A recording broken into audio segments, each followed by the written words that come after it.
அது வந்து ஒரு எலக்ட்ரானிக் பொருள். எப்போ வேணுமோ அதுலேருந்து பாடி ஆகலாம். அதாவது எர்த்துன்னு சொல்லுவோம் பார்த்தீங்களா, அது பாஸ் ஆகலாம். சில பேர் அதில் தான் கொடியே கட்டி வச்சுருப்பாங்க. ஏசி அந்த இடத்துல டாப்பில் தான் மாட்டிருப்பாங்க. அது மேல் நோக்கி போகும்போது ஃபஸ்ட்டு பேனல் வந்து உருக ஆரம்பிக்கும். உங்களுக்கு பேனல் உருகும் போதே அந்த ரூமை விட்டு காற்று வெளியில் எங்கேயுமே போகாது. அதுலேயே நம்ம அன்கான்சியஸ் ஆகிடுவோம். ஸ்டாருக்கும் ஏசிக்கும் சம்மந்தமே இல்லை மேடம். ஸ்டார் ரேட்டிங்கிறது இவங்களாம் ஒட்டிக்கக்கூடிய ஒரு ஸ்டிக்கர் தான். யூஸ் பண்ணாமல் இருக்கும்போது கேஸ் லீக்கேஜ் மட்டும் இல்லை, மற்றபடி பார்த்தீங்கன்னா அதில் ஏகப்பட்ட ப்ராப்ளம்ஸ் வரும். என்னென்னா வெளியில் அணில் கூடு கட்டும். இண்டோர் யூனிட்டில் எலி வீட்டுக்குள்ளே இருந்தால் உள்ளே போய் ஸ்டோர் ஆகும். வெளியில் தேனே கூடு கட்டும். இன்வெர்டர் ஏசிங்கிறது கிட்டத்தட்ட இப்போ நம்ம யூஸ் பண்ணிகிட்டு இருக்கிற எல்இடி டியூப்லைட் மாதிரி, யூஸ் அண்ட் த்ரோ. அதில் நீங்கள் எதுவுமே மாற்ற முடியாது. நார்மல் ஏசிங்கிறது நம்ம பழைய டியூப்லைட் மாதிரி, எது வேணுமோ நீங்கள் மாற்றலாம். டஸ்ட் அப்படிங்கிறது வந்து நீங்கள் யூஸ் பண்ணுறதை பொறுத்து தான் இருக்குது. நிறைய பேர் இப்போ ஃபேன் போட்டுக்கிட்டே ஏசி போடுறாங்க. அது கண்டிப்பாக டஸ்ட் அதிகமாகும். மந்த்லி நீங்கள் சர்வீஸ் பண்ணுற மாதிரி வரும். புதிய சிந்தனை நேயர்களுக்கு வணக்கம்.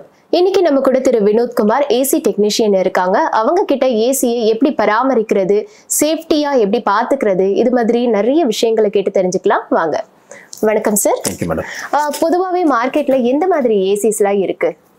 நிறைய ஏசிஸ் இருக்கு madam. Window AC, split AC, tower AC, floor mount AC, cassette AC, ductable split, இதெல்லாம் கமர்ஷியல் ஏசி ப்ளஸ் டொமஸ்டிக் ரெண்டுமே வரும். ஸோ இப்போ மூவபிள் ஏசி அந்த மாதிரிலாம் வந்திருக்குன்னு சொல்றாங்க. போர்ட்டபிள் ஏசின்னு சொல்லுவாங்க. மூவபிள் ஏசி இது அதிகமாக வந்து இந்தியாவில் கிடையாது. அதிகமாக ஒரு சிலர் மட்டும் அவங்களோட கம்பேக்டுக்கு தகுந்த மாதிரி நம்ம வச்சுக்கிறாங்க. கம்ஃபர்டபுள் தகுந்த மாதிரி நம்ம கார்லேயே கொண்டு போகலாம், வேனில் கொண்டு போகலாம். அந்தந்த இடத்துல தகுந்த மாதிரி நம்ம யூஸ் பண்ணிக்க முடியும். மற்றபடி நீங்கள் டொமஸ்டிக்னு பார்த்தீங்கன்னா விண்டோ ஏசி, ஸ்பிளிட் ஏசி தான் அதிகமாக மூவ் ஆகும். இப்போ கட்டிகிட்டு இருக்கிற பெரிய பெரிய வீட்டுங்களில் கேசட் ஏசி இப்போ மூவ் ஆகிட்டு இருக்கு. மற்றபடி டவர் ஏசி அதிகமாக யாரும் யூஸ் பண்ணுறதில்ல. மவுண்டபிள் ஏசியும் அதிகமாக யூஸ் பண்ணுறதில்ல. Okay sir. இப்போ வந்து ஸ்டார் பேஸ் பண்ணி ஏசி வாங்கணும்னு ஒன்று சொல்கிறாங்க. இது இந்த மாதிரி ஸ்டார் இருந்தால் தான் இது வந்து லைஃப் வரும், நிறைய விஷயங்கள் ஏசியில் சொல்கிறாங்க இல்லையா? அதை பற்றி சொல்லுங்கள் சார். ஸ்டாருக்கும் ஏசிக்கும் சம்மந்தமே இல்லை மேடம். ஸ்டார் ரேட்டிங்கிறது இவங்களாம் ஒட்டிக்கக்கூடிய ஒரு ஸ்டிக்கர் தான். நீங்கள் 5 ஸ்டார் ஏசியாக இருந்தாலும் 2 ஸ்டார் ஏசியாக இருந்தாலும் அதில் வெளியில் இருக்கிற கம்ப்ரஸர் ஒன்று தான். இப்போ கம்ப்ரஸரோட பேசிஸை பொறுத்து தான் அதோட கூலிங் அமையும் உங்களுக்கு. அதனால அதுக்கும் இதுக்கும் சம்மந்தம் இல்லை. ஸ்டார் ரேட்டிங் இன்னும் கவர்மெண்ட்டே அப்ரூவ் பண்ணல அதெல்லாம். ஓகே. சோ ஆனா இந்த மாதிரி ஸ்டார் இருந்தா, இந்த 5 ஸ்டார் இருந்தா தான் வாங்கணும். 5 ஸ்டார் ரேட் ஏன்னா அப்படிதான் உங்களுக்கு ஆடே கொடுக்குறாங்க உங்களுக்கு. ஆமா. ஏன்னா யாருமே பொருளை ஓபன் பண்ணி யாரும் பாக்குறது இல்ல. ஏன்னா பொருளை ஓபன் பண்ணி கூடிய கெப்பாசிட்டி எங்களுக்கு மட்டும்தான் உண்டு. ஓகே. அதனால அது என்ன பொருள் இருக்குது எங்களுக்கு மட்டும்தான் தெரியும். அதனால ஸ்டார் ரேட்டிங்க்கும் இந்த இதுக்கும் சம்பந்தமே இல்லை. Okay sir. இப்போ வந்துட்டு ஏசி வாங்கி கொஞ்ச நாள் வந்து இந்த மாதிரி குளிர் காலத்துல நம்மளால யூஸ் பண்ண முடியல, யூஸ் பண்ணாம தான் நிறைய வீடுகள்ல இருக்கு. அப்படி இருக்கும்போது யூஸ் பண்ணாத ஏசிலையும் கேஸ் வந்து காலி ஆயிடுச்சுன்னு சொல்றாங்களே சார். நீங்க யூஸ் பண்ணாம இருக்கும்போது கேஸ் லீக்கேஜ் மட்டும் இல்லை, மற்றபடி பார்த்தீங்கன்னா அதுல ஏகப்பட்ட ப்ராப்ளம்ஸ் வரும். என்னன்னா வெளியில அணில் கூடு கட்டும். இண்டோர் யூனிட்ல எலி வீட்டுக்குள்ள இருந்தால் உள்ள போய் ஸ்டோர் ஆகும். வெளியில தேனே கூடு கட்டும். என்னன்னா அந்த ஃபேன் ஓடவே ஓடாது, உங்களுக்கு ஒரே மாதிரி தான் நின்றுகிட்டே இருக்கும். அதை காயில், கண்டென்சர் காயில்னு சொல்லுவாங்க, காயிலோட சேர்ந்து ஃபேன் வந்து அப்படியே தேன் வந்து கூடு கட்டிடும் அந்த கார்டன் கொள்ளையெல்லாம் சில நேரத்தில் இருக்கும்போது. இது எல்லாமே திரும்ப எப்போ அவங்களுக்கு தெரியும் அப்படின்னா, திரும்ப மார்ச் மாதம் ஏசி ஆன் பண்ணும்போது தான் அவங்களுக்கே தெரியும். ஏசியில் ஏதாவது அஃபெக்ட் ஆகும், ஏதாவது ஓடாமல் போகும், ஏதாவது ஸ்மெல் வரும். அப்போ தான் எங்களை கூப்பிடுவாங்க. அப்போ போகும்போது தான் சொல்லுவோம். ஏன்னா வின்டருக்கும் சம்மருக்கும் ஒரே மாதிரியான டெம்பரேச்சர் யூஸ் பண்ணாலே அவங்க ஃபுல் டைம் ஏசி யூஸ் பண்ண முடியும். 26லேருந்து 28 வரைக்கும் யூஸ் பண்ணாலே போதும். இப்போ சம்மர் நேரத்தில் 35+ இருக்கும். அதுவே நீங்கள் வீட்டுக்குள்ளே 26லேருந்து 28 வைக்கும்போது அதுவே நமக்கு கம்பேக்டாக இருக்கும். இதே வின்டர் சீசனில் இப்போ இன்னும் ஒரு மார்கழியெல்லாம் பார்த்தீங்கன்னா கிட்டத்தட்ட 20க்கு கீழே போகும். நம்ம வெளியில் போனாலே கிட்டத்தட்ட கையை எவ்வளோ தூரம் தான் வச்சுட்டு போவோம், நம்ம காதில் ஏதாவது க்ளோஸ் பண்ணிட்டு தான் போவோம். 23க்கு கீழே தான் இருக்கும். அதையே நீங்கள் வீட்டில் யூஸ் பண்ணும்போது 26, 28 போகும்போது அது ப்ளஸில் இருக்கும். ஏன்னா ரூமுக்குள்ளே இருக்கிற சென்சார் வந்து நீங்கள் என்ன டெம்பரேச்சர் வைக்கிறீங்களோ அதை தான் மெயின்டைன் பண்ணும். இப்போ நம்ம ஒரு ஏசி புதுசாக வாங்க போகிறோம்னா பொதுவாக வந்து நம்ம பட்ஜெட்குள்ளே வாங்கணும் அப்படின்னா நம்ம என்னென்ன விஷயங்கள்லாம் பார்க்கணும்? பட்ஜெட் அப்படிங்கிறது வந்து நீங்கள் சைனீஸ் பிராண்டு தான் அதிகமாக இருக்குது. இப்போ ஜப்பான் ப்ராடக்ட்னு ஒரு 4 நம்பர்ஸ் இருக்குது. மிட்சுபிஷி, டைகின், ஹிட்டாச்சி, ஜென்ரல் ஏசின்னு. இப்போ South Korean and North Korean LG, Samsung இருக்குது. மற்ற எல்லாமே சைனீஸ் பிராண்ட் தான். இந்த சைனீஸ் பிராண்டு தான் கொஞ்சம் ரேட் பாசிபிளாக நமக்கு கிடைக்கக்கூடியது. ஸோ இந்த ஏசியில் நம்ம எந்தெந்த விஷயங்கள் எல்லாம் இருந்தால் இது இப்போ ஏசின்னு எடுத்தால் இதெல்லாம் நீங்கள் பார்த்து வாங்கணும் அப்படிங்கிற விஷயங்கள்லாம் என்னென்ன சார்? நம்ம சீக்கு பக்கத்தில் தான் கடற்கரையை ஒட்டிய நம்ம சிட்டி அப்படிங்கிறதுனால முடிஞ்ச வரைக்கும் காப்பர் காயில் சம்மந்தப்பட்டதாக வாங்கணும். நமக்கு இந்த அலுமினிய காயில் கண்டென்சர் யூனிட் வெளியில் இருக்கிற யூனிட் வந்து அலுமினிய காயிலில் தான் வருது. இப்போ அதை வந்து காப்பரில் நம்ம கேட்டு வாங்கணும் அப்படின்னா நமக்கு லாங் லைஃப் வரும் ஏசி. ஓகே. இன்னொன்று இன்வெர்டர் ஏசி, நார்மல் ஏசி, இது ரெண்டு இருக்குது. இப்போ மக்கள்கிட்ட இப்போ இருக்கிற ஒரே பிரச்சனை அது ஒன்று தான். இன்வெர்டர் பெட்டரா நார்மல் ஏற்றா? இன்வெர்டர் தான் இப்போ வந்துகிட்டு இருக்கு, நார்மல் இல்லை அப்படிங்கிறாங்க. நார்மலை இவங்க வேணும்னே கொஞ்சம் ஹைட் பண்ணுற மாதிரி தான் தோணுது பிராண்டட்காரங்க. என்னன்னா இன்வெர்டர் ஏசி தான் முன்னாடி வைக்கிறாங்க. இன்வெர்டர் ஏசிங்கிறது கிட்டத்தட்ட இப்போ நம்ம யூஸ் பண்ணிட்டு இருக்கிற எல்இடி டியூப்லைட் மாதிரி யூஸ் அண்ட் த்ரோ. அதில் நீங்கள் எதுவுமே மாற்ற முடியாது. நார்மல் ஏசிங்கிறது நம்ம பழைய டியூப்லைட் மாதிரி எது வேணுமோ நீங்கள் மாற்றலாம். எந்த ஸ்பேர் போனாலும் தனித்தனியாக மாற்ற முடியும். இது யூஸ் அண்ட் த்ரோ. 5 இயர்ஸ் கழிச்சு நீங்கள் எப்போ வேணாலும் அந்த ஏசியை மாற்றக்கூடிய கண்டிஷனுக்கு இன்வெர்டர் ஏசி வருவீங்க. நார்மல் ஏசிங்கிறது நீங்கள் அதில் எதில் சேஞ்ச் பண்ணாலும் நீங்கள் உங்கள் லாங் லைஃப் கொண்டு போயிட்டே இருக்க முடியும். ஓகே.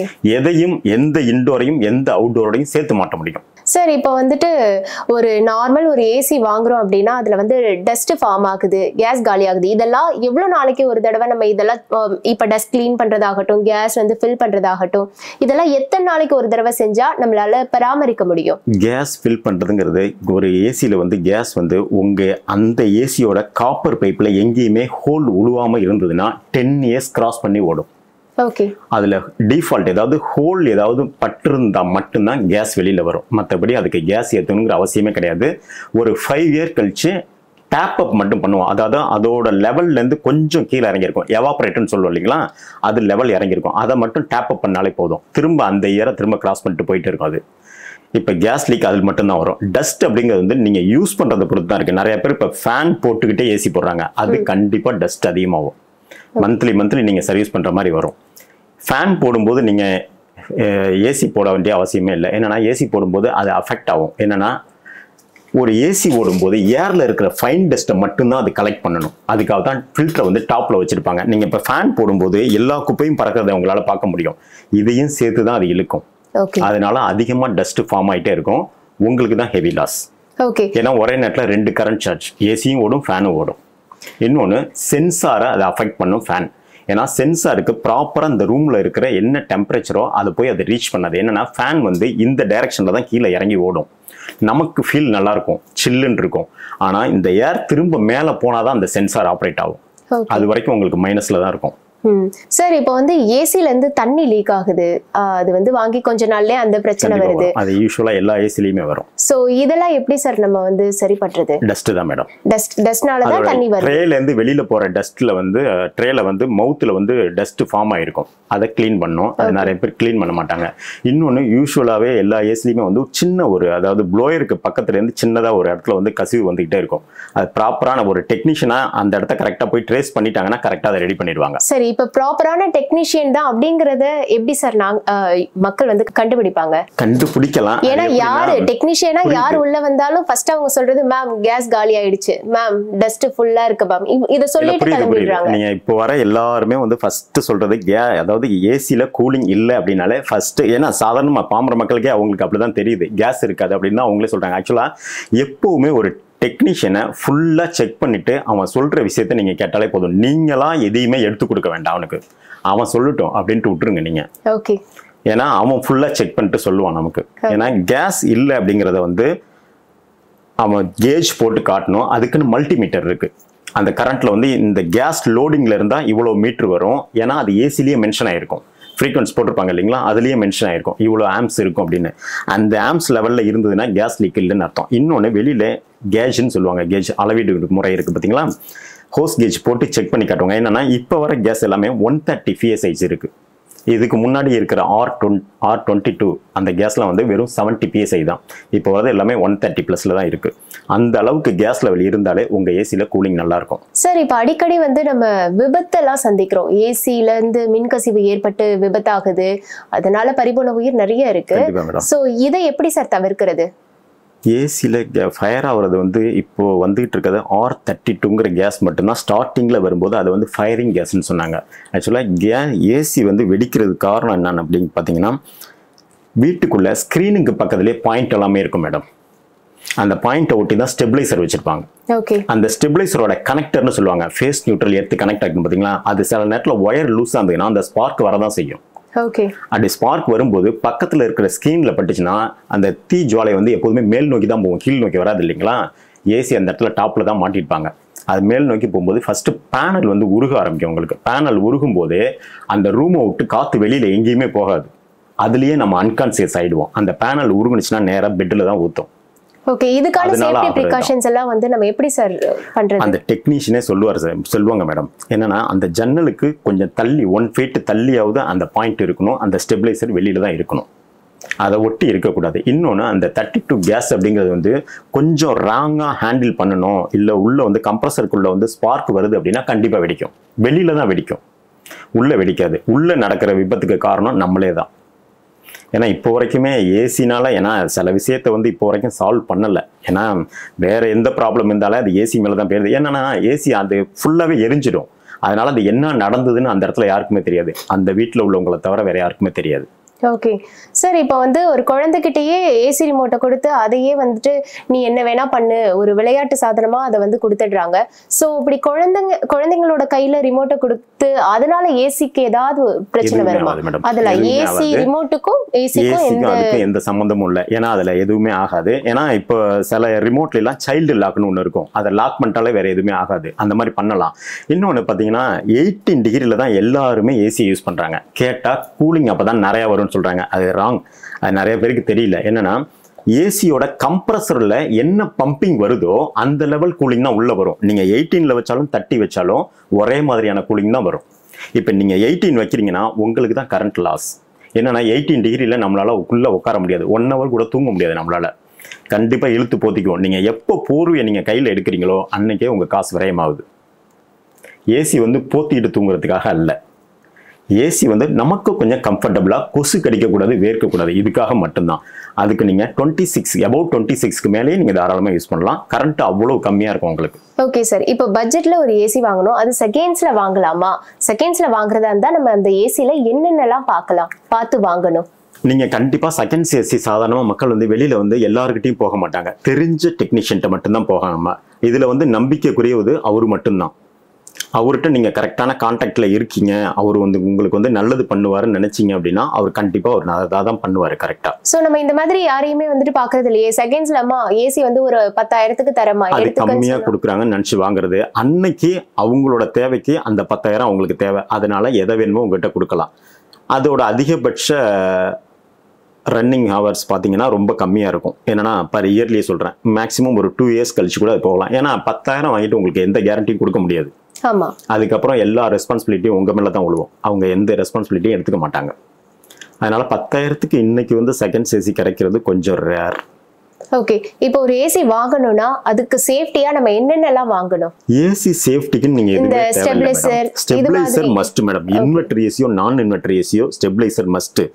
இதுல இன்வெர்டர் ஏசிக்கு நீங்க நார்மல் ஸ்டெபிளைசர் வாங்கினாலே போதும். காரணம் என்னன்னா இப்போ கேபிள்ஸ் வெளியில், அதாவது பவர் கேபிள் ரா பவர் வருது பார்த்தீங்களா வெளியில், டிரான்ஸ்ஃபார்மர்லேருந்து வரக்கூடிய பவர் 220 விட அதிகமாக இல்லை 280, 290, 300 அந்த ரேஞ்சில் வந்தது அப்படின்னா இன்வெர்டரோட போர்டு வந்து பயங்கரமாக அஃபெக்ட் ஆகும். ஏன்னா இன்வெர்டர் ஏசியோட போர்டு 2 இருக்குது. ஏன்னா இன்டோர்லேயும் போர்டு இருக்கும், அவுட்டோர்லேயும் போர்டு இருக்கும். இது எதுவுமே பார்த்தீங்கன்னா ரொம்ப கம்மி கிடையாது, அபவ் 10,000. இதே நார்மல் ஏசியோட பிசிபி போர்டு பார்த்தீங்கன்னா உங்களுக்கு 1,500க்குள்ளேயே ரெடி பண்ணி கொடுத்துட முடியும். 3 month கேரண்டியோட கொடுக்க முடியும் உங்களுக்கு. அது மாதிரி பண்ணலாம். சார் ஏர் கூலர் வந்து வாங்குறாங்க இல்லையா, இப்போ ஏர் கூலர்லாம் வந்து அதிகபட்சமே ஒரு 6,000க்குள்ள முடிஞ்சிடுது. ஸோ வந்துட்டு ஏசிக்கும் ஏர் கூலருக்கும் ஒரு வித்தியாசமும் இல்லைன்னு சொல்லி தான் விளம்பரம் பண்றாங்க. இந்த ஏர் கூலர்ல ஐஸ் கியூப் போட்டா அது வந்து ரொம்ப சில் காத்து வரும், அது ஏசி லெவல்ல இருக்கும் அப்படின்னு சொல்லி தான் விளம்பரம் பண்றாங்க. அந்த மாதிரியும் நடக்குது. இது நல்லதா? இது ஐஸ் கியூப் போடுறதும் பிரச்சனை இல்லை, தண்ணி ஊற்றுறதும் பிரச்சனை இல்லை. ஆனால் அதில் இருக்கிற ஃபில்டர் அந்த தண்ணியை இழுக்கும் போது, சாதாரணமாக ஒரு டேபிள் ஃபேனை நீங்கள் வச்சு நீங்கள் ரன் பண்ணிட்டு இருக்கீங்கன்னா ஒரு 1 week யூஸ் பண்ணுறீங்க அப்படின்னா அந்த ஃபேனோட பேக் சைடு தான் டஸ்ட்டு ஃபுல்லாகவே படும், பார்த்துருக்கலாம் நீங்கள். அதே மாதிரி தான் இந்த ஏர் கூலரில் வந்து ஒரு சைடு தான் த்ரோ, பாக்கி இருக்கிற 3 சைடு உங்களுக்கு வந்து ஃபில்டர் இருக்கும். ஃபில்டர்னா அது பிளாஸ்டிக்கில் இருக்காது, கிட்டத்தட்ட ஏதோ ஒரு வேர், ஏதாவது ஒரு கிளாத்து அந்த மாதிரி டைப்பில் தான் இருக்கும். அதில் வந்து எவரி டைம் அது நீங்கள் எப்போ ஆன் பண்ணாலும் அதில் எவரி டைம் தண்ணி அதில் பட்டுக்கிட்டே இருக்கும்போது பக்கத்தில் இருக்கிற எல்லா டஸ்ட்டையுமே அதில் அப்சர்வ் பண்ணிகிட்டே இருக்கும். அதை நீங்கள் டே பை டே நீங்கள் கழுவிட்டே இருக்கணும். ஒன்று ஃபில்டர் சீக்கிரம் போயிடும், அப்படி இல்லைன்னா அந்த ஃபில்டரில் இருக்கிற பாக்டீரியாஸ் இம்ப்ரூவ் ஆகிட்டே இருக்கும் உங்களுக்கு. ஓகே, இப்போ சைனஸ் ப்ராப்ளம் இருக்கிறவங்களா ஏர் கூலர் வந்து கண்டிப்பா யூஸ் பண்ணக்கூடாது. இதெல்லாம் ஏன்னா அவங்களுக்கு சில நேரத்தில் ஏசியே ஒத்துக்க மாட்டாங்குது. இன்னும் நிறைய பேர் பார்த்தீங்கன்னா 1 hour தான் ஏசி யூஸ் பண்ணுறாங்க. இல்லை அதுக்கு மேலே எனக்கு வந்து நாசி துவல்லாம் வந்து ட்ரை ஆகிடுது. ஏன்னா நிறைய பேருக்கு ஆகும். ஏன்னா புதுசாக ஏசி யூஸ் பண்ணுறவங்களுக்கும் கொஞ்சம் பாடியில் அஃபெக்ட் உள்ளவங்களுக்கும் ஒரு மாதிரியான ட்ரையாக இருக்கும். அவங்களால ஃப்ரீயாக மூச்சு விட முடியாது. அதனால அவங்களே ஆஃப் பண்ணிட்டு நார்மல் ஏருக்கு மாறிடுவாங்க. ஓகே சார், இப்போ வந்துட்டு ஏர் கூலர் வாங்குறாங்க, அதை வந்து ஒரு கம்மி பட்ஜெட்ல வாங்கிடுறாங்க. இதுவே போதும், ஒரு குழந்தைய தூங்க வைக்கும் போதோ இல்லை இதனால எனக்கு வந்துட்டு ஏகப்பட்ட ப்ராப்ளம் வருதுங்க அப்படின்னு சொல்றவங்களும் இருக்காங்க. இதுக்கு பதிலாக வந்துட்டு ஒரு கம்மி ரேஞ்சில் நம்மளால ஏசி வந்து செகண்ட்ஸ்ல நம்ப கூடியவங்க கிட்ட வாங்கலாமா? தாராளமாக வாங்கலாம். ஓகே, தாராளமாக வாங்கலாம். ஏன்னா சில பேர் இப்போ எனக்கே வந்து நிறைய பேர் வந்து பைபேக் போட சொல்லுவேன். சில பேர்ட்டு பைபேக் போட சொல்லுவேன். கம்ப்ரஸர் போயிருக்கும், பைபேக் போட சொல்லுவாங்க. என்கிட்ட நிறைய பேர் கேட்டுருக்காங்க, கொஞ்சம் பார்த்து பண்ணுங்க, கொஞ்சம் வீட்டில் பெரியவங்க இருக்காங்க, பசங்க தூங்க மாட்டாங்கன்னு சொல்லுவாங்க. ஸோ அவங்களுக்குலாம் நான் செகண்ட்ஸ் பார்த்தீங்கன்னா வேற கம்ப்ரஸர் ரெடி பண்ணி போட்டு விட்டுருக்கேன் நான். ஓகே சார், ஒரு ஏசி வாங்கினா எத்தனை வருஷத்துக்கு ஒரு தடவை எந்த பிரச்சனையும் இல்லைனாலும் நம்ம வந்து ஒரு டெக்னீஷியனை கூப்பிட்டு இந்த ஏசி நல்லா இருக்கா அந்த மாதிரி ஏதாவது செக் பண்ண வேண்டியது இருக்கா? எங்கிட்ட வந்து அதிகமாக சில பேர் வந்து ஏஎம்சின்னு போடுவாங்க மேடம், ஆனுவல் மெயின்டெனன்ஸ் கான்ட்ராக்ட்னு போடுவாங்க. இந்த ஆனுவல் மெயின்டெனன்ஸ் கான்ட்ராக்டில் 4 to 6 சர்வீஸ் இன்க்ளூட் ஆகும். இந்த 4 to 6 சர்வீஸும் ஒரே மாதிரியான சர்வீஸ் உங்களுக்கு கொடுத்தாங்கன்னா உங்களுக்கு வந்து நல்ல டெக்னீஷியன் அர்த்தம்.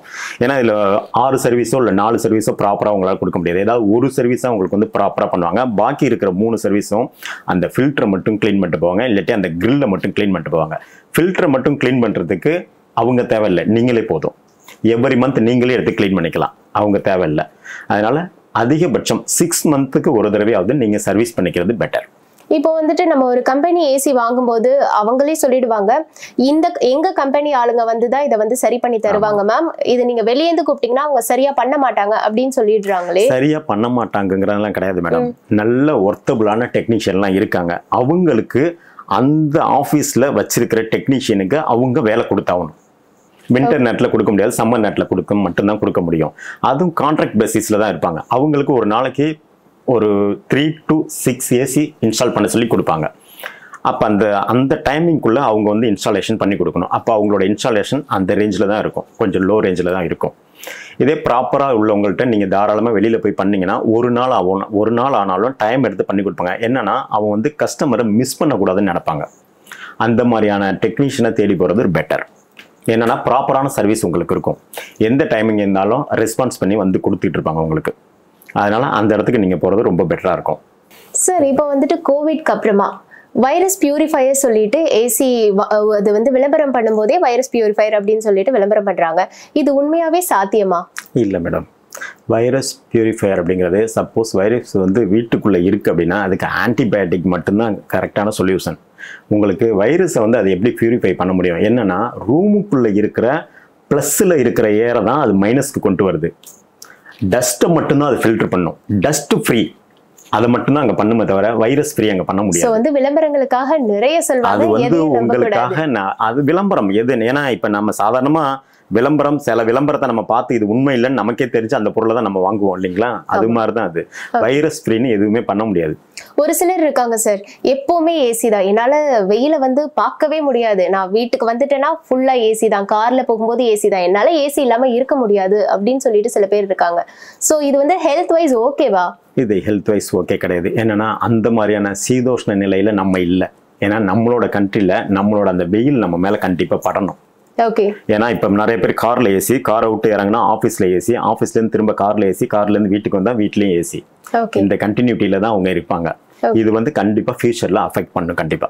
ஒரு சில மதர்ஸ் வந்துட்டு நியூ பார்ன் பேபி, என்னோட பேபி வந்து லக்ஸூரியா வளரணும் அப்படின்னு சொல்லிட்டு ஏசிலே வச்சு வளர்க்குறாங்க. ஒரு நியூ பார்ன் பேபிக்கு தேவையானது வந்து சூடுதான் இல்லையா? சோ வந்துட்டு அந்த குழந்தைய ஏசில வச்சு வளர்க்கறது சரியான முறையா? அவ்வளவு சரியான முறையெல்லாம் கிடையாது மேடம். என்னன்னா அந்த குழந்தைக்கு தேவையான அந்த சூடு வந்து கண்டிப்பா அதுக்கு வேணும். அது ஒரு அம்மாவோட அந்த சூட்டில் தான் அது வளரணும் எப்போதுமே. அதனால அது தூங்கும்போது மட்டும் வேணும்னா அது கம்ஃபர்டபுளாக நம்ம தூங்குறதுக்காக வேணும்னா நம்ம ஏசி யூஸ் பண்ணிக்கலாம். மற்றபடி அது சாதாரண நார்மல் ஏரில் இருக்கிறது தான் அது பெட்டர். அது ஓகே சார். இப்போ வந்துட்டு கோவிட் டைம்லலாம் வந்து எல்லா இடத்துலையுமே ஏசி வந்து ஆஃப் பண்ணி வச்சாங்க. கண்டிப்பா. பட் இப்போ வந்து ஒரு சிலர் வீட்டில் பெட் அனிமல்ஸும் அதே வீட்டில் தான் இருக்கு, அவங்களும் அதே வீட்டில் தான் இருக்காங்க, ஏசி வந்து ஓடிட்டே இருக்கு. ஸோ இதனால ஏதாவது ப்ராப்ளம் வருமா? கண்டிப்பாக வரும் மேடம். என்னன்னா இப்போ நம்ம ஆக்சிஜனை இழுத்துட்டு எப்படி கார்பன் டை ஆக்சைடை வெளியிடுறோமோ அந்த ஏசி ரூமை வந்து க்ளோஸ் பண்ணி தான் நம்ம யூஸ் பண்ணுவோம். ஸோ அந்த பர்டிகுலர் டைம் வரைக்கும் அந்த கார்பன் டை ஆக்சைடு அந்த ரூமை விட்டு வெளியில் போகாது. அதே மாதிரி தான் அனிமல்ஸுக்கும். ஏன்னா அதோட மூச்சு காத்தும் உள்ளதான் இருக்கும், அதையும் சேர்ந்து தான் நம்ம ஸ்மெல் பண்ணிட்டு இருக்கோம். நம்ம லங்ஸுக்கு அது வரைக்கும் போயிட்டு வருது இல்லைங்களா? அதனால இது ஃபியூச்சர்ல அது கண்டினியூ ஆனா கண்டிப்பா ஃபியூச்சர்ல ப்ராப்ளம் வரும். ஸோ இப்போ நம்ம வந்து கடைக்கு போய் ஒரு ஏசி வாங்கும்போது எந்தெந்த விஷயங்கள்லாம் பார்த்து வாங்கணும்? ஏன்னா அவங்க வந்து ஒரு அந்தந்த பிராண்ட்லேருந்து வந்திருப்பாங்க, அவங்க சொல்லும் போது எல்லாமே நமக்கு வாங்கணும்னு தான் தோணும் இல்லையா? அவங்க சொல்லும் போதே அப்படிதான் சொல்லுவாங்க, மேம் இதை எடுத்துக்கோங்க, இதுல இது இருக்கு இது இருக்கு இது இருக்குன்னு அவங்க சொல்லிக்கிட்டே இருப்பாங்க. ஸோ நம்ம எந்த விஷயத்த தெளிவா பார்த்து வாங்கணும்? சாதாரணமாக நீங்கள் ஷோரூம் போகிறீங்க அப்படின்னா ஃபஸ்ட்டு அவங்க உங்களுக்கு சொல்ல விஷயம் வந்து இந்த ஏசியில் கரண்ட்டு கம்மி. ஏன்னா நம்ம அதை தான் ஃபஸ்ட்டு பாயிண்ட்டாக நம்ம பார்ப்போம். அதனால் கரண்ட்டு கம்மின்னு சொல்லி தான் ஃபஸ்ட்டு உங்களுக்கு ஆரம்பிப்பாங்க. ஏன்னா அதோட ஃப்யூச்சர் வந்து எப்படி அப்படிங்கிறது அவங்க கண்டிப்பாக சொல்ல முடியாது. ஏன்னா அந்த இடத்துல அவங்களுக்கு வந்து அவங்களோட டார்கெட்டை அச்சீவ் பண்ணுறதுக்கு உங்களுக்கு அவங்க சேல்ஸ் என்னென்ன பண்ணணுமோ அதை தான் பண்ணுவாங்க. அதை நீங்கள் ஃப்யூச்சரில் வந்து அந்த டெக்னீஷியனை வச்சு நீங்கள் ஆப்ரேட் பண்ணிக்கிட்டு வரும்போது மட்டும்தான் அதில் இவ்வளோ ப்ராப்ளம் இருக்குதுன்னு அப்போ தான் நீங்கள் அனலைஸ் பண்ண முடியும். அப்போ தான் ஒரு தெளிவே உங்களுக்கு கிடைக்கும். அது வரைக்கும் எதுவும் தெரியாது. என்னென்னா அந்த பொருள் எல்லாம் நீங்கள் அங்கே பிரித்து பார்த்தே வாங்க முடியாது. டிஸ்பிளே வச்சுருப்பாங்க, கலர் இந்த கலரில் இருக்குது, அவுட்டோர் இப்படி இருக்குது, இதை மட்டும்தான். கலரிங்கே வந்து ரொம்ப இல்லை மேடம். இப்போலாம் வந்து வெறும் ஒயிட் பேனல். இப்போ ஜப்பான் ப்ராடக்ட் எல்லாமே பார்த்தீங்கன்னா எல்லாமே ஒயிட் பேனல். மிட்சுபிஷி, டைக்கின், நீங்கள் வச்சுருக்க ஜென்ரல், ஹிட்டாச்சி எல்லாமே பார்த்தீங்கன்னா ஒயிட் பேனல் தான். ஒயிட் பேனலே போதுமானது. இப்போ சைனீஸ் பிராண்டெல்லாம் பார்த்தீங்கன்னா கலர் பேனல்ஸ் இருக்கும். கலர் பேனலுக்கும் அதை தான் வந்து ஸ்டார் ரேட்டிங்காக அவங்க சொல்கிறாங்க. ஃபஸ்ட்டு ஸ்டார் ரேட்டிங் கேட்டிங்க இல்லைங்களா? அந்த ஸ்டார் ரேட்டிங் கலர் பேனலை வச்சு தான் ஸ்டார் ரேட்டிங் சொல்கிறாங்க அவங்க. ரொம்ப அப்பியரன்ஸ் அதிகமாக இருக்குது பார்த்தீங்கன்னா ஸ்டார் ரேட்டிங். ஏன்னா அது பார்க்கும்போதே உங்களுக்கு ஆசையாக இருக்கும், இந்த ஹாலில் இது மாட்டலாம், இந்த ரூமில் இது மாட்டினா நல்லாயிருக்கும் அப்படின்னு. அந்த இடத்துல நீங்கள் குவாலிட்டி பார்க்க போகிறதில்ல, அப்பியரன்ஸ் மட்டும்தான் பார்ப்பீங்க. அதுலேயே நிறைய மைனஸ் ஆகிடும். எந்த சேல்ஸ்மேனுமே கரெக்டான டீட்டெயிலை உங்களுக்கு கண்டிப்பாக சொல்ல மாட்டாங்க. அதை டெக்னீஷியன் மட்டும்தான் சொல்ல முடியும். ஏன்னா அவங்களோட வேலை சேல் பண்ணுறது. ஏன்னா டெக்னீஷியன் மட்டும்தான் அந்த ஏசி உங்ககிட்ட இருந்தால் மட்டும்தான் அவனுக்கு வருமானம். ஏன்னா அந்த ஏசியை உங்களுக்கு எவ்வளோ நாள் வரைக்கும் கொண்டு போக முடியுமோ கொண்டு போவான். அதை தான் இப்போ கம்பெனிக்காரங்களே என்ன அவாய்ட் பண்ணுறாங்க, அவங்களுக்கு வந்து ப்ரொடெக்ஷன் நிற்கக்கூடாதுன்னா இன்வெர்டருங்கிற ஒரு சாப்டரே உள்ளே கொண்டு வந்திருக்காங்க. இது அதிகபட்சம் யாருக்குமே இன்வெர்டர் ஏசி மேக்ஸிமம் 6 இயர்ஸ் தாண்டி போனதில்லை. அப்படி அதிகமாக போனிச்சுன்னா கஸ்டமர் லக்கி. இப்போ பொதுவாகவே வந்து ஏசி வாங்கும்போது அந்த டெக்னீஷியன் வந்து ஃபிக்ஸ் பண்ணி வச்சுட்டு சொல்லிட்டு போயிடுவாங்க, ஸோ வந்து இன்டோர் யூனிட்டை நீங்கள் வந்து ஃபில்டர் எடுத்து க்ளீன் பண்ணணும் மேம், இதை வந்து பராமரிச்சாலே போதும், இப்படி எல்லாம் சொல்லிட்டு போயிடுவாங்க. பட் அவுட்டோர் யூனிட் வந்து யாருமே சொல்றது கிடையாது.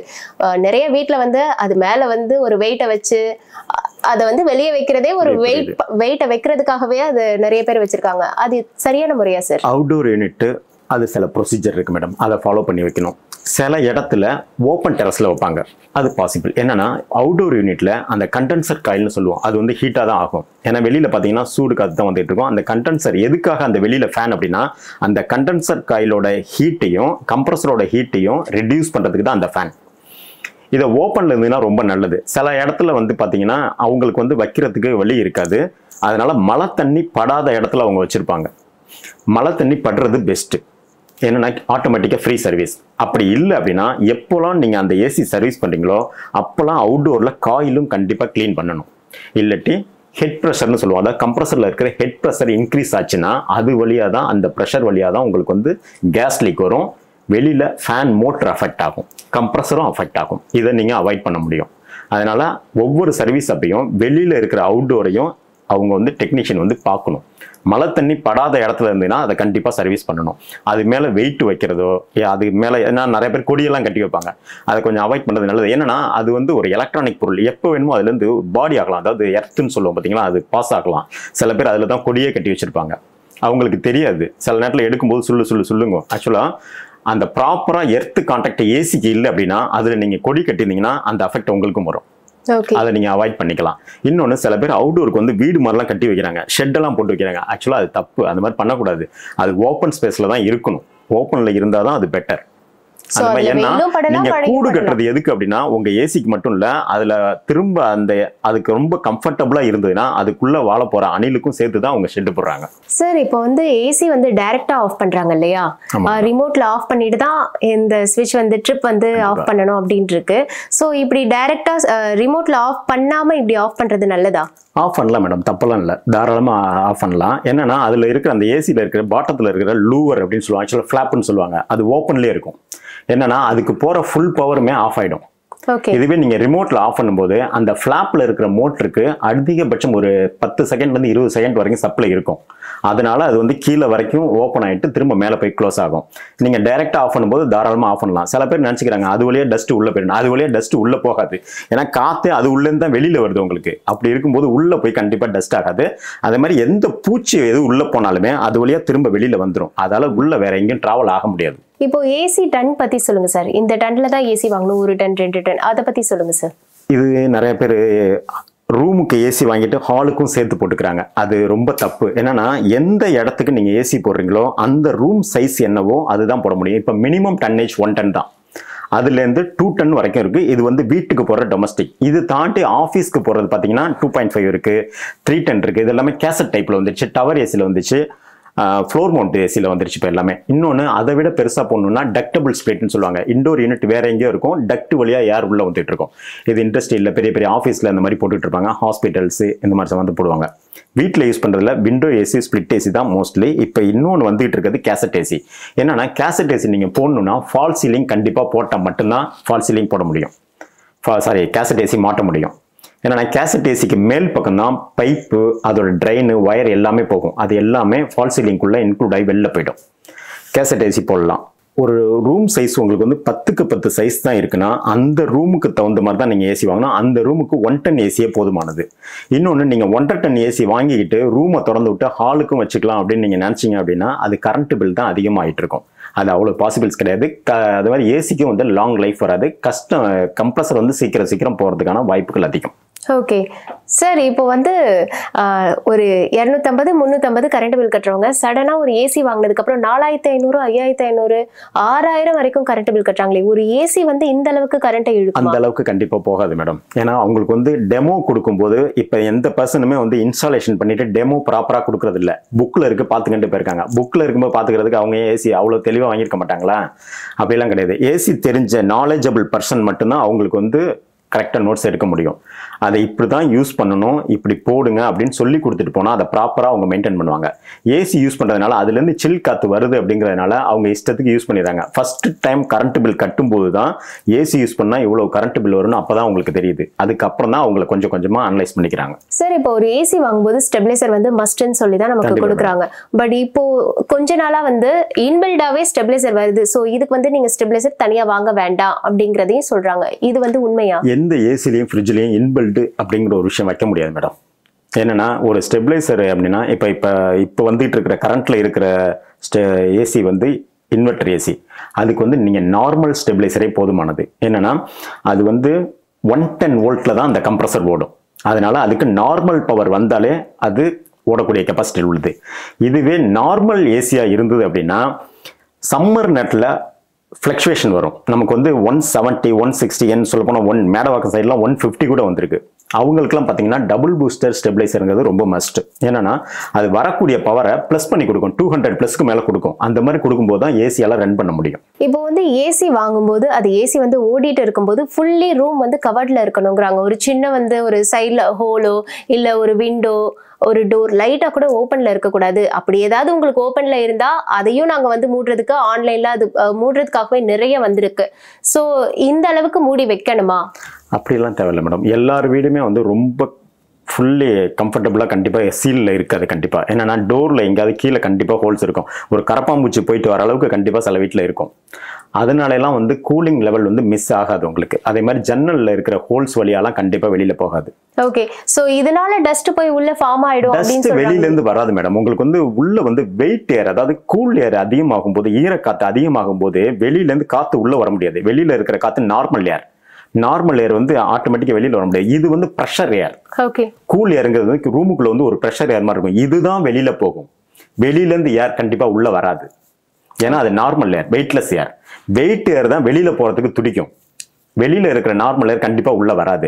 நீங்க டோரை ஓபன் பண்ணீங்கன்னா சாதாரணமா ரூமுக்கு வெளியில இருந்து டோரை ஓபன் பண்ணும்போது டக்குன்னு அடிக்கிறது உங்களுக்கு சில்லுன்னு தான் அடிக்கும். நார்மல் ஏர் உள்ள இருக்கிறவங்களுக்கு நார்மல் ஏர் கண்டிப்பா அடிக்கவே அடிக்காது. ஏன்னா இது ப்ரெஷர்ல இருக்கும். சோ இப்ப மழை காலத்துல ஏசி போட்டுட்டு ஃபுல்லா போத்திட்டு உட்காந்து டிவி பாக்குறாங்க, மூவி பாக்குறாங்க.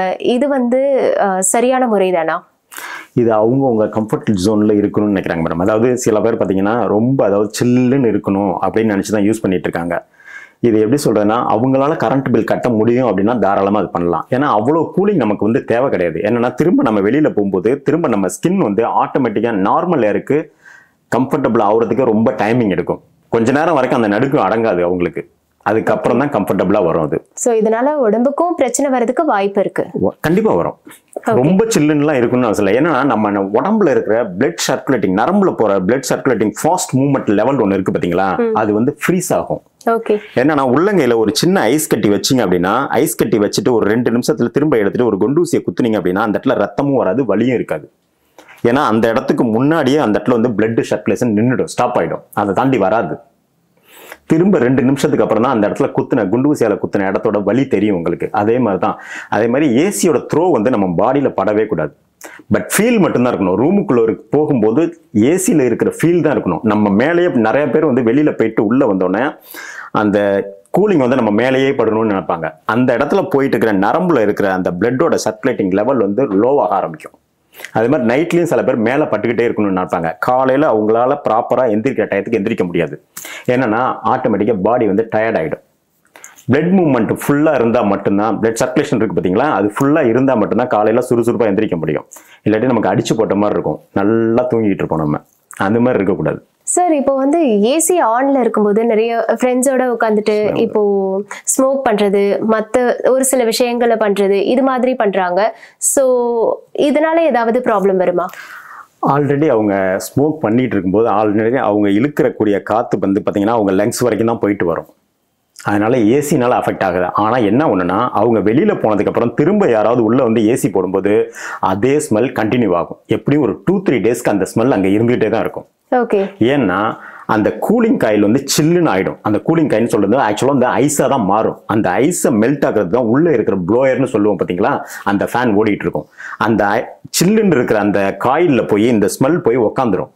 திரும்ப நீங்க எப்போ போட்டாலுமே அந்த ஸ்மெல் வெளியில வந்துகிட்டே தான் இருக்கும்.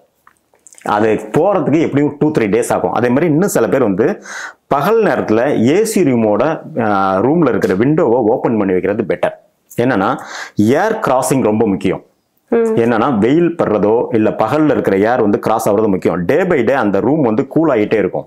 அப்போ அந்த ஈரக்காத்து ஒரே இடத்துல இருந்துகிட்டே இருந்ததுன்னா ஒரு மாதிரியான வித்தியாசமான ஸ்மெல் வரும் அந்த ரூமுக்குள்ள. அதனால பகல் நேரத்துல முடிஞ்ச வரைக்கும் அந்த ஏசி ரூமோட கதவை திறந்து வைக்கிறது நல்லது.